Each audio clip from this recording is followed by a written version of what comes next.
నేను మీకు ఒక పోస్ట్ చూపిస్తా, ఒకసారి అది చూడండి. అది ఎంత ప్యూర్ హార్ట్ అయినది అనేది మీరు ఒకసారి చూడండి. చూసిండ్రు కదా, 6 years ఉన్న ఒక చిన్న బాబు తను ఆడుకుంటుంటే అక్కడ వాళ్ళ ఇంటి పక్క వాళ్ళది ఒక కోడి పిల్లకి దెబ్బ తాకిచ్చిందంట. ఎంత హట్ అయిపోయిందో ఆ చిన్న కోడి పిల్లని తీసుకొని వాళ్ళ జేబులో ఉన్న 10 రూపాయల నోటు తీసుకొని హాస్పిటల్కి వెళ్ళిందంట. హాస్పిటల్కి వెళ్ళి వాళ్ళని ఆ స్టాఫ్ మెంబర్స్ని రిక్వెస్ట్ చేస్తున్నట, నా వల్ల దీనికి ఇట్లా అయింది, ప్లీజ్ దీనికి కొంచెం యాక్టివ్ అయ్యేటట్టు చేయరా అని. అరే పాపం ఎంత చిన్నోడు, కోడి పిల్లకి దెబ్బ తాకిచ్చినందుకు దాన్ని తీసుకొని వెళ్ళి హాస్పిటల్లో చూపించి తన దగ్గర ఉన్న 10 రూపాయలు ఇచ్చి దీన్ని సేవ్ చేయండి అని అడిగినంట. ఇది ఇక్కడ మిజోరంలో జరిగింది.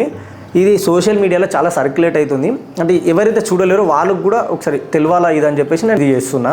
ఎంత మంచి మనసు కదా ఆయనది. పాపం ఇంతే ఉన్నాడు బాబు.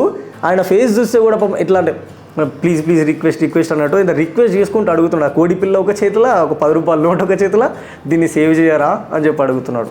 గ్రేట్. నువ్వు ఇంతే ఉన్నా నువ్వు ఇంకొకరిని హర్ట్ చేయొద్దు అనే నీ ఏదైతే హార్ట్ ఉందో, ఆ నీ నేచర్ ఏదైతే ఉందో దానికి హ్యాట్స్ ఆఫ్.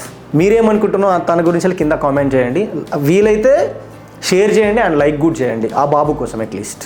Thank you.